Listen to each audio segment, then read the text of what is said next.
Hello दोस्तों, स्वागत है आप लोग का हमारे चैनल एसएससी ड्रीमिस्ट्री पे। दोस्तों आज आपके इंडियन आर्मी अग्निवीर एग्जाम 2025 की 30 जून की फर्स्ट शिफ्ट का भी एग्जाम खत्म हो चुका है, जिसके जीके जीएस के जितने रियल प्रश्न हमें मिले हैं उनका एनालिसिस हम आपके लाए हैं। उससे पहले अगर आप लोग चैनल पर नए हैं तो चैनल को सब्सक्राइब करिए और वीडियो को लाइक करिए और अपने दोस्तों के साथ ज़्यादा से ज़्यादा शेयर करिए। और आप लोग कमेंट करके बताइएगा क्या आप लोगों के हर लोगों का जो है क्वेश्चन अलग अलग पूछा जा रहा है या फिर एक ही पूछा जा रहा है, क्योंकि क्वेश्चन जो है कुछ ज़्यादा 15 ही क्वेश्चन जीके के पूछे जाते हैं, लेकिन हमें जो है कुछ ज़्यादा मात्रा मिले हैं। तो उसे आप लोग कमेंट करके बताइएगा कि क्वेश्चन क्या डिफरेंट पूछे जा रहे हैं। जैसे देखते हैं, आज का पहला प्रश्न पूछा था, भारतीय रिजर्व बैंक के वर्तमान गवर्नर कौन है। यानी कि भारतीय रिजर्व बैंक जो है दोस्तों, उसके वर्तमान गवर्नर कौन है, ये क्वेश्चन आपका पूछा था। तो जो आपका सही उत्तर हो जाएगा संजय मल्होत्रा। यानी भारतीय रिजर्व बैंक के वर्तमान जो आपके गवर्नर है दोस्तों, संजय मल्होत्रा है। दूसरा क्वेश्चन पूछा था, बिहार के वर्तमान मुख्यमंत्री कौन है। यानी कि बिहार के जो आपके वर्तमान मुख्यमंत्री कौन है, ये क्वेश्चन आपका पूछा था। तो जो बिहार के आपके वर्तमान मुख्यमंत्री है दोस्तों, आपके नीतीश कुमार है। यानी आपके जिस भी ऑप्शन में नीतीश कुमार दिया रहा होगा वही आपका सही उत्तर हो जाएगा। यानी कि बिहार के जो आपके मुख्यमंत्री है कौन है, नीतीश कुमार जी हैं। एक क्वेश्चन पूछा था, आगरा शहर कौन से नदी के किनारे बसा है। यानी कि आपका जो आगरा शहर है दोस्तों, कौन सी नदी के किनारे बसा है, ये क्वेश्चन आपका पूछा था।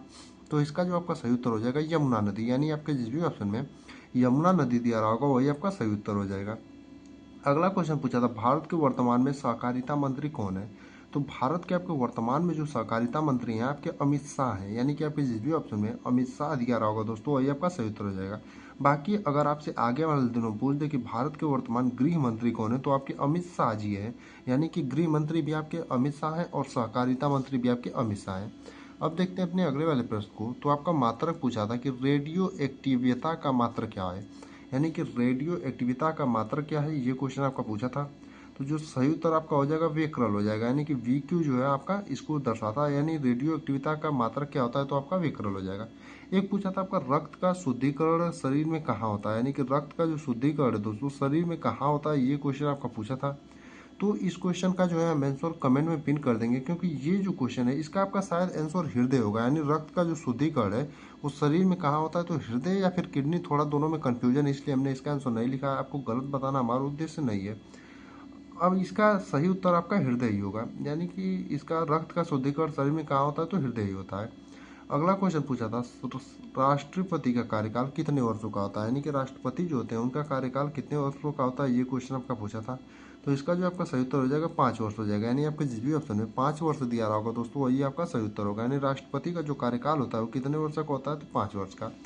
अब देखेंगे अपने अगले वाले प्रश्न को। पूछा था 2011 की जनगणना के अनुसार न्यूनतम जनसंख्या घनत्व वाला राज्य कौन सा है। यानी कि 2011 की जनगणना के अनुसार भारत का सबसे न्यूनतम जनसंख्या घनत्व वाला राज्य कौन सा है, तो आपका अरुणाचल प्रदेश हो जाएगा। यानी आपके जिस भी ऑप्शन में अरुणाचल प्रदेश दिया रहा होगा वही आपका सही उत्तर हो जाएगा। अगर 2011 की जनगणना के अनुसार अधिकतम जनसंख्या घनत्व वाला राज्य पूछता तो आपका बिहार होता है। यानी कि अधिकतम जनसंख्या घनत्व वाला राज्य बिहार है और निम्नतम आपका कौन सा है, अरुणाचल प्रदेश है। अगला क्वेश्चन पूछा था, मानव में गुणसूत्रों की संख्या कितनी होती है।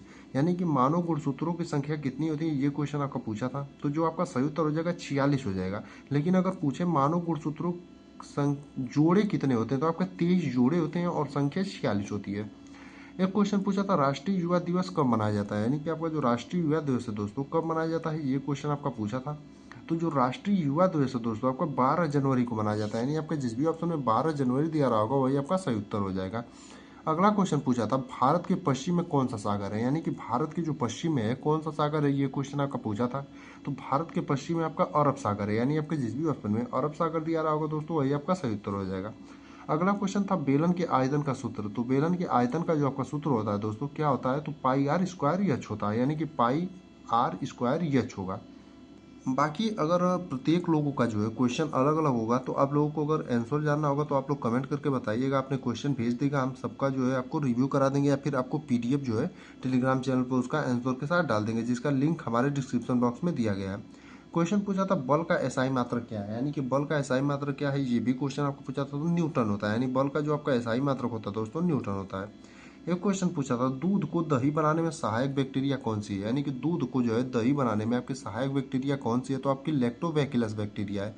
यानी कि लैक्टोबैसिलस जो बैक्टीरिया है दोस्तों वही उसी से आपका दूध से दही बनता है। अगला क्वेश्चन का था, किसने कहा था राजनीति स्वतंत्र राष्ट्र की प्राणवायु है?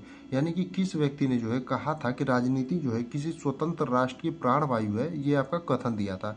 तो आपका जो सही उत्तर हो जाएगा सरदार वल्लभ भाई पटेल, यानी सरदार वल्लभ भाई पटेल ने कहा था राजनीति जो है स्वतंत्र राष्ट्र की प्राणवायु है। अगला आपका डांडी यात्रा से पूछा था, डांडी नमक यात्रा कहाँ से शुरू हुआ था? यानी कि जो आपकी डांडी नमक यात्रा है दोस्तों, कहाँ से शुरू हुआ था, ये क्वेश्चन आपका पूछा था। तो आपका जो सही उत्तर हो जाएगा साबरमती आश्रम थे। यानी आपके जिस भी ऑप्शन में साबरमती आश्रम दिया रहा होगा दोस्तों, वही आपका सही उत्तर हो जाएगा। यानी कि आपकी जो डांडी यात्रा है वो साबरमती आश्रम से शुरू हुआ था। अगला था, कारगिल युद्ध ऑपरेशन का नाम क्या है? यानी कि कारगिल जो युद्ध ऑपरेशन आपका 1999 में हुआ था, उसका नाम क्या था, ये क्वेश्चन आपका पूछा था। तो इसका जो आपका सही उत्तर हो जाएगा विजय नाम था। यानी आपके जिस भी ऑप्शन में विजय दिया रहा होगा दोस्तों, वही आपका सही उत्तर हो जाएगा। एक क्वेश्चन था, भारतीय आधुनिक नृत्य के जनक किसे कहा जाता है? यानी भारतीय आधुनिक नृत्य का जनक किसे कहा जाता है, ये क्वेश्चन आपका पूछा था। तो इसका जो आपका सही उत्तर हो जाएगा उदय शंकर। यानी आपके जिस भी ऑप्शन में उदय शंकर दिया रहा होगा दोस्तों, वही आपका सही उत्तर हो जाएगा। बाकी अगला क्वेश्चन पूछा था, यूएनओ, यहाँ पर ए नहीं होगा, आपका ओ होगा। यानी यूएनओ के महासचिव कौन है? यानी कि वो यूएनओ के वर्तमान महासचिव कौन है? तो आपके एंटोनियो गुटेरस हैं। यानी आपके जिस भी ऑप्शन में एंटोनियो गुटेरस दिया रहा होगा दोस्तों, वही आपका सही उत्तर होगा। अगला था, किस अनुसूची में वेतन और भत्ते का वर्णन है? यानी कि किस अनुसूची में जो है वेतन और भत्ते का वर्णन है, ये क्वेश्चन आपका पूछा था। तो जो आपका सही उत्तर हो जाएगा दूसरी अनुसूची में। एक पूछा था, त्वरण का एसआई मात्रक क्या है? यानी कि त्वरण का जो है आपका एसआई मात्रक क्या होता है, ये भी पूछा था। तो आपका मीटर प्रति सेकंड स्क्वायर हो जाएगा। यानी आपके जिस भी ऑप्शन में मीटर प्रति सेकंड स्क्वायर होगा, वही आपका सही होगा। बाकी इतने ही प्रश्न हमें मिले थे जिनका हमने आपको रिव्यू करा दिया है।